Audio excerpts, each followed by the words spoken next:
நல்லது சொல்லிக் கொடுக்கணும், கெட்டது எதுவும் சொல்லிக் கொடுக்க வேணாம். நாங்க அப்படித்தானே?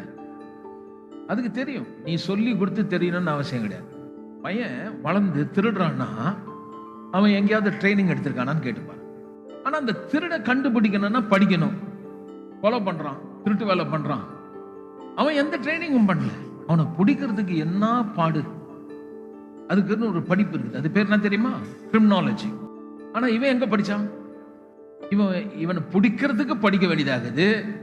ஆனா செய்தவன் எதையுமே படிக்கல. அவனை கூப்பிட்டு கேட்டாங்க, எப்படா இதெல்லாம் உனக்கு தெரிஞ்சுக்கிட்டேன்னு கேட்டா, தானா வருதுன்றான். எப்படி சொன்னா? ஒரு காலத்துல வீடு இவ்வளவு பெரிய பூட்டா போட்டோம், டெக்னாலஜி வளர வளர சின்ன பூட்டாயிடுச்சு. இப்ப பூட்டே இல்லை, நேரம் வந்து கை வச்சுக்கினா ஓபன் ஆகுது. பிகர் அப்படியே முகத்துல போட்டோ எடுத்து அதை திறக்கிறாயா. இவ்வளோ கஷ்டப்பட்டு படிச்சு அதை டிசைன் பண்ணி அதுக்குள்ள ஒரு கேமரா பிக்ஸ் பண்ணா, இவன் ஒண்ணுமே படிக்காதவன் நேரா போய் அந்த கேமராவை அதை ஓபன் பண்ணிட்டு உள்ள போயிரு. பேங்க் உள்ள நம்ம பத்திரமா பணம் இருக்குதுன்னு நினைச்சுன்னு இருக்கிறோம்.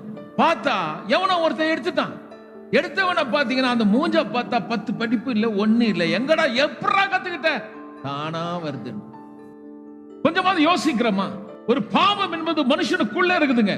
பொய் தானா வருது, திருட்டு தானா வருது, கோபம் தானா வருது, கவலை தானா வருது, தீமை தானா வருது.